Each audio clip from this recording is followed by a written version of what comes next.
Good morning नमस्ते सबैजना साथीहरूलाई मेरो युट्युब च्यानलमा धेरै धेरै वेलकम छ। साथीहरू आज म तपाईँहरूलाई स्यामसङको ओरिजिनल हेडफोन तपाईँको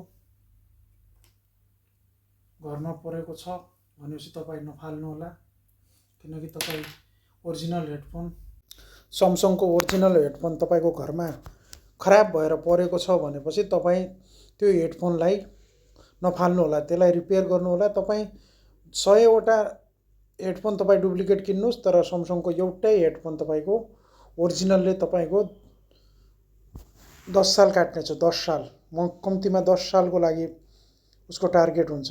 10 साल उसको म्याक्सिमम तपाईँलाई 10 साल टेक्छ स्यामसङको हेडफोन। ओरिजिनल हुनु पऱ्यो, ओरिजिनल हेडफोन। तपाईँको डुप्लिकेट त तपाईँ एक सालमा त 50वटा फेरिसक्नुहुन्छ। त्यही भएर तपाईँ ओरिजिनल स्यामसङको हेडफोन चाहिँ तपाईँ नफाल्नुहोला, रिपेयर गर्नुहोला।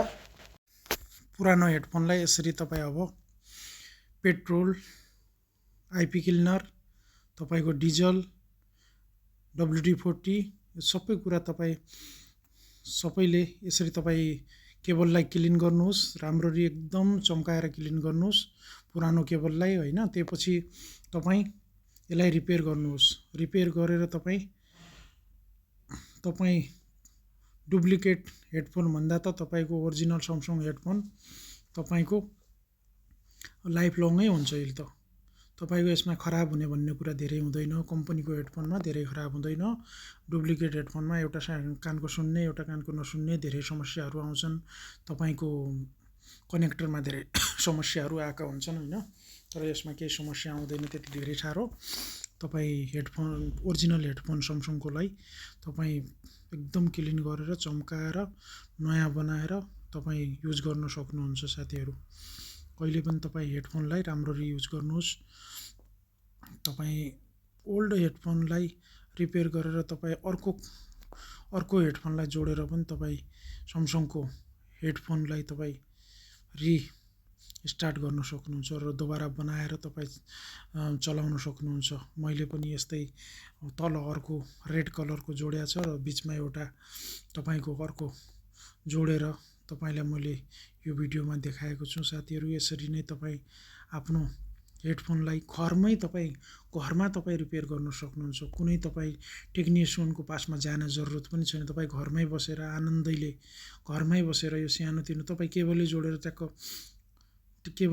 तपाईँ उ गर्ने त हो, त्यसमा के छ र। त्यही भएर तपाईँ केबललाई अलग अलग गर्नुहोस् र त्यो केबललाई जोडिदिनुहोस्, भइगयो। त्यति त हो नि। तपाईँ आरामले कलरवालालाई एउटा रेड कलरलाई एउटामा जोड्ने, अर्को कलरलाई अर्कोमा जोड्ने, अर्को कलरलाई अर्कोमा जोड्ने, होइन। तपाईँ त्यसरी नै जोड्नुहोला। तपाईँ माइकलाई माइकमा जोड्ने, लेफ्ट स्पिकरलाई लेफ्ट स्पिकरमा जोड्ने, राइट स्पिकरलाई राइटमा जोड्ने, अनि तपाईँ GND ग्राउन्डिङलाई ग्राउन्डिङमा जोड्ने। यसरी जोडिसकेपछि तपाईँ हेर्नुहोस्, रेड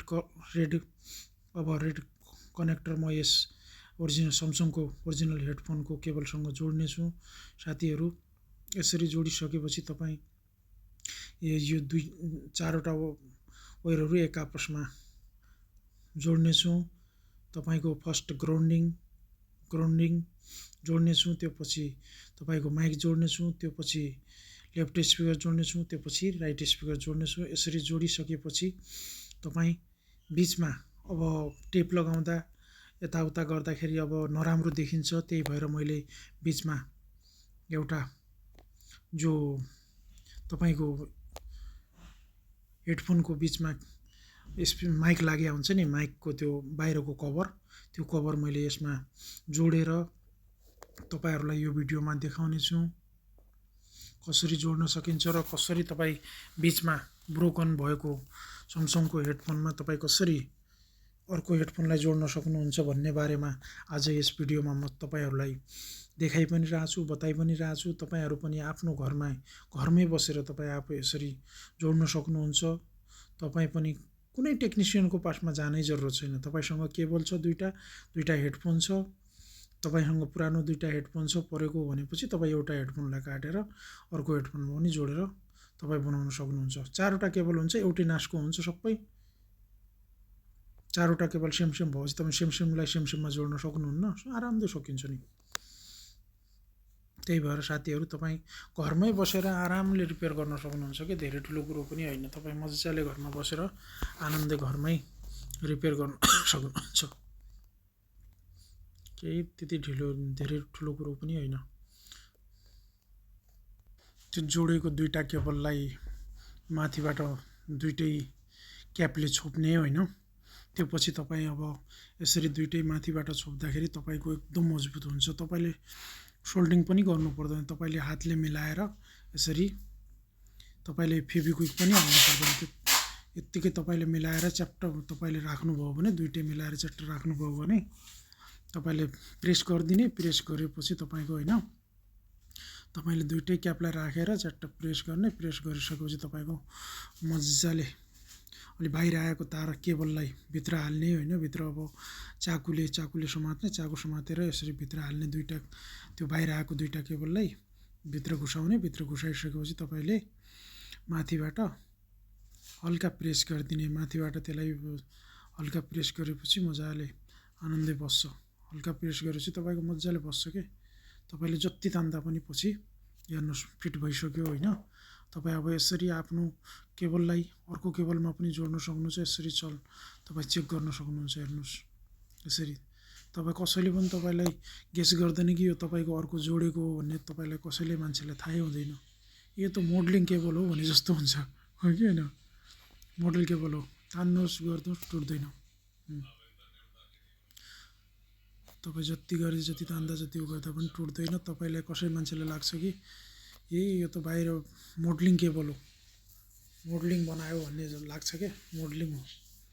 तपाईँहरू त्यही भएर तपाईँको आफ्नो ओरिजिनल केबललाई नफाल्नुहोस्। यसरी काटेर पनि तपाईँ अर्को कनेक्टरलाई जोडेर पनि तपाईँ यसरी हेडफोन बनाउन सक्नुहुन्छ।